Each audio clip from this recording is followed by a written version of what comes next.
স্বাধীনতার ঘোষক শহীদ রাষ্ট্রপতি জিয়াউর রহমান বীরুত্তম অবদানকেও আমি শ্রদ্ধার সঙ্গে স্মরণ করছি।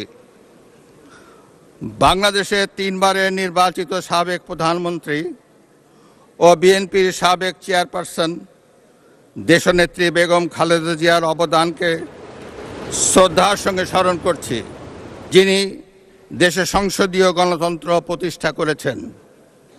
গণতন্ত্র প্রতিষ্ঠার লড়াইয়ে প্রতিবার সামনের কাতারে থেকে আপোষহীন নেতৃত্ব দিয়েছেন। জনাব স্পিকার, বাংলাদেশের গণতন্ত্রের ইতিহাসে 2024 সালের জুলাই আগস্ট মাসে ছাত্র জনতার গণ অভ্যুত্থান একটি গুরুত্বপূর্ণ ঘটনা। কোটা সংস্কার আন্দোলন থেকে এক পর্যায়ে এটি ফ্যাসিবাদ বিরোধী আন্দোলনের রূপ নেয়। দেশের ছাত্র জনতা, কৃষক, শ্রমিক, শিক্ষক, সাংবাদিক, বুদ্ধিজীবী, প্রবাসী তথা সকল শ্রেণী পেশার মানুষ গণতন্ত্রের পক্ষে রাজনৈতিক দলসহ সকলের সম্মিলিত আন্দোলনের ফলে 2024 সালের 5ই আগস্ট তৎকালীন ফ্যাসিস্ট সরকারের পতন ঘটে।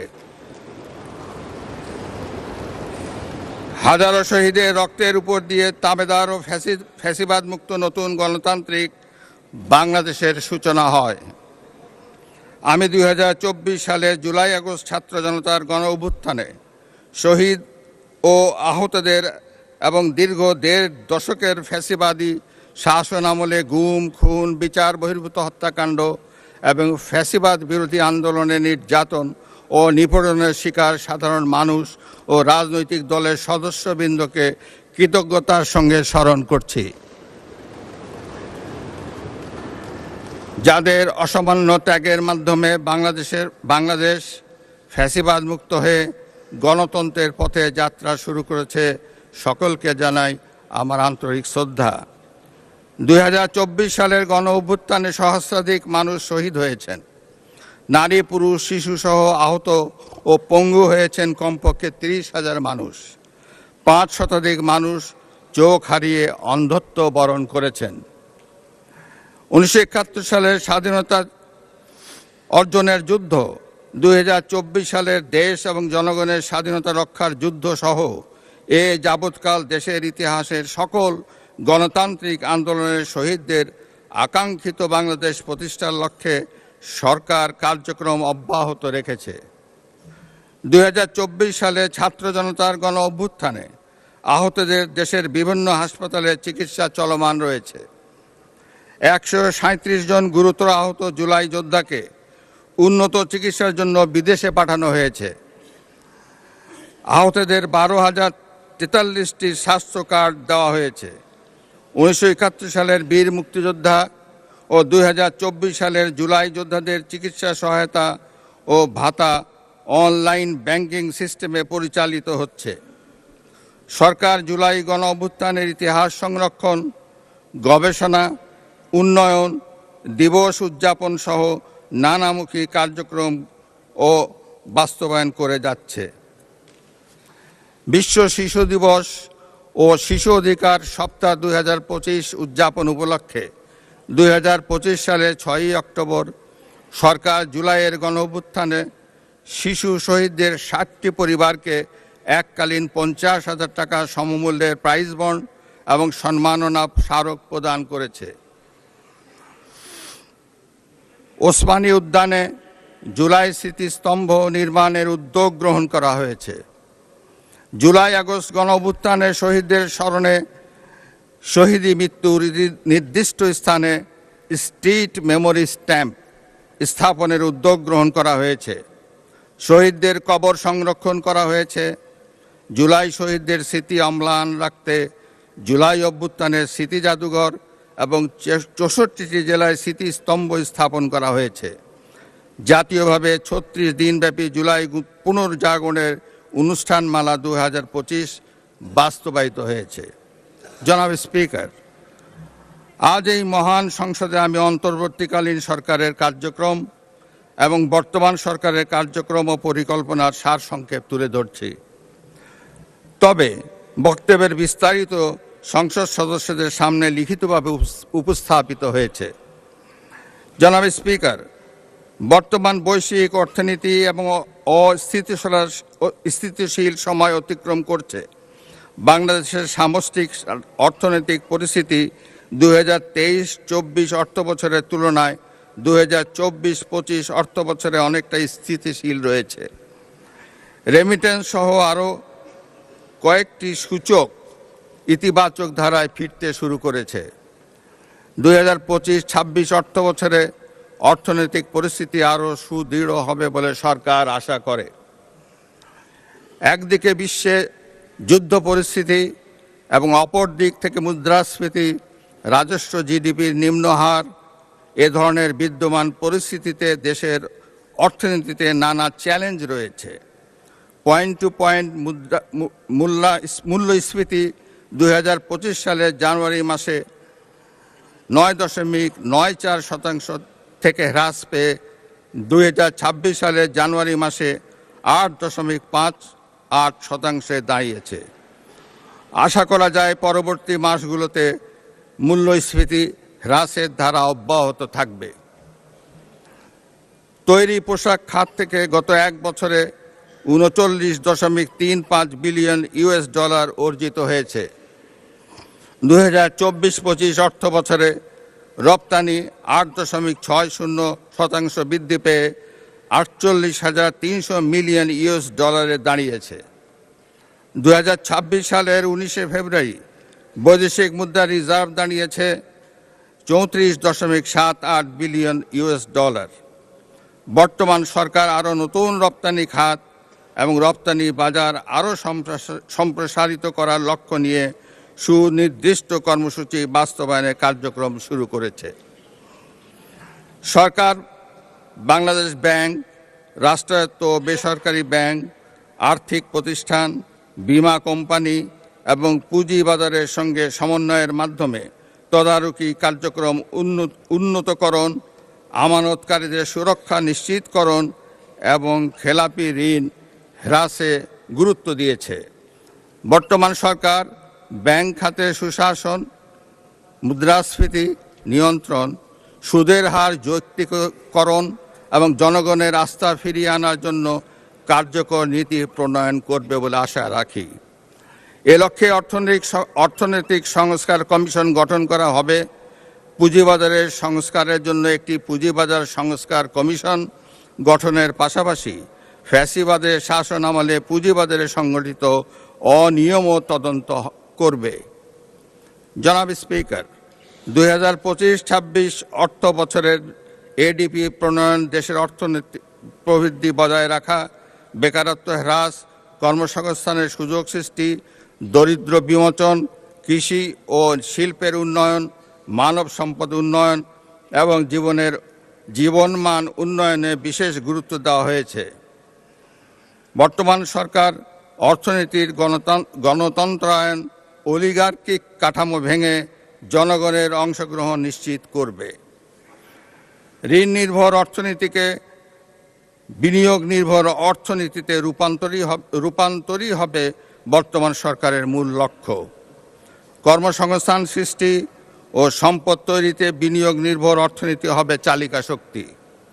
বর্তমান সরকার 2034 সালের মধ্যে $1 ট্রিলিয়ন অর্থনীতি গড়ে তোলার লক্ষ্যমাত্রা নির্ধারণ করেছে। বাংলাদেশের কৃষি খাত, খাদ্য ও পুষ্টি নিরাপত্তা নিশ্চিতকরণ, কর্মসংস্থান সৃষ্টি, দারিদ্র্য হ্রাস এবং অর্থনৈতিক স্থিতিশীলতা অর্জনের গুরুত্বপূর্ণ ভূমিকা করছে।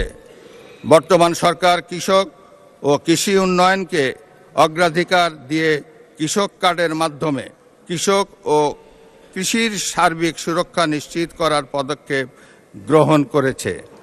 বর্তমান সরকার ইতিমধ্যে 10,000 টাকা পর্যন্ত সুদসহ কৃষি ঋণ মওকুফ করার সিদ্ধান্ত ঘোষণা করেছে। এর ফলে 11 লাখেরও বেশি কৃষক সরাসরি উপকৃত হবে।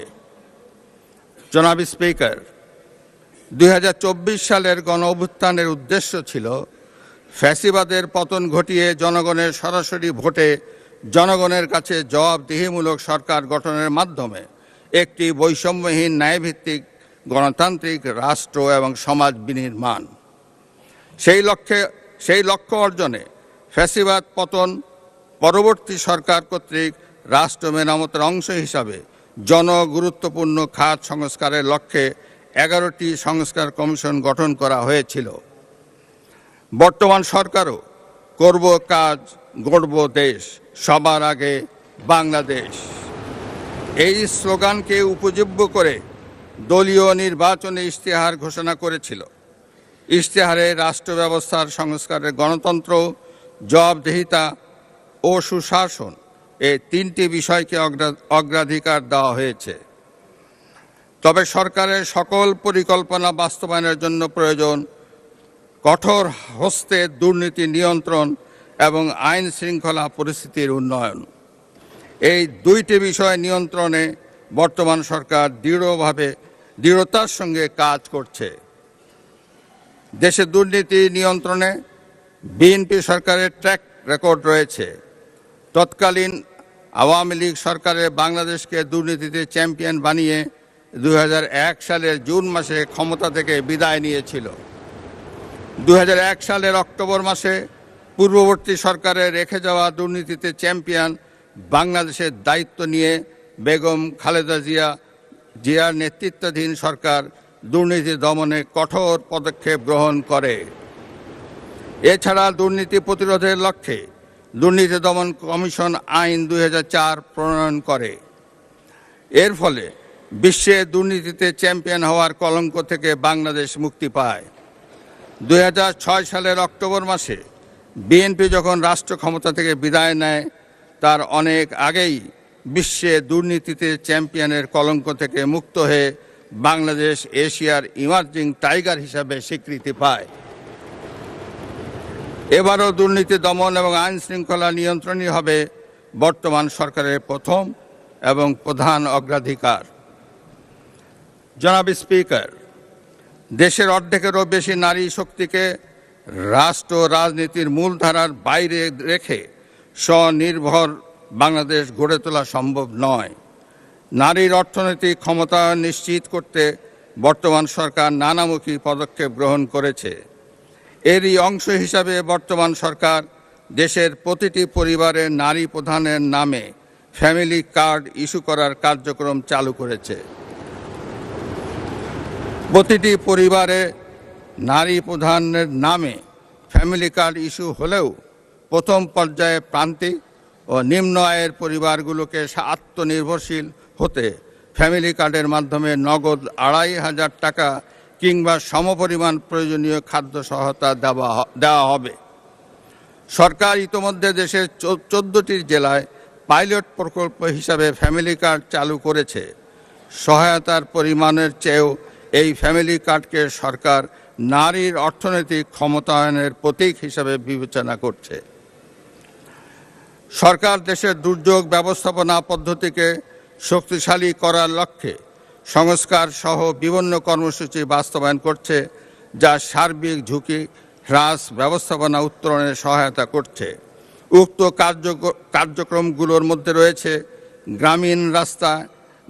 গ্রামীণ রাস্তায় 15 মিটার দৈর্ঘ্য পর্যন্ত সেতু, কালভার্ট নির্মাণ, বন্যা আশ্রয় কেন্দ্র ও বহুমুখী ঘূর্ণিঝড় আশ্রয় কেন্দ্র নির্মাণ, অতি দরিদ্রদের জন্য কর্মসৃজন কর্মসূচি, হেরিংবন্ড রাস্তা নির্মাণ, বহুমুখী উদ্ধার ও অনুসন্ধান কাজের জন্য যন্ত্রপাতি, নৌযান সংগ্রহ, পরিচালনা ও রক্ষণাবেক্ষণ, টিআর, কাবিটা, সিপিপি কর্মসূচি এবং শরণার্থী বিষয়ে কার্যক্রম হাতে নিয়েছে।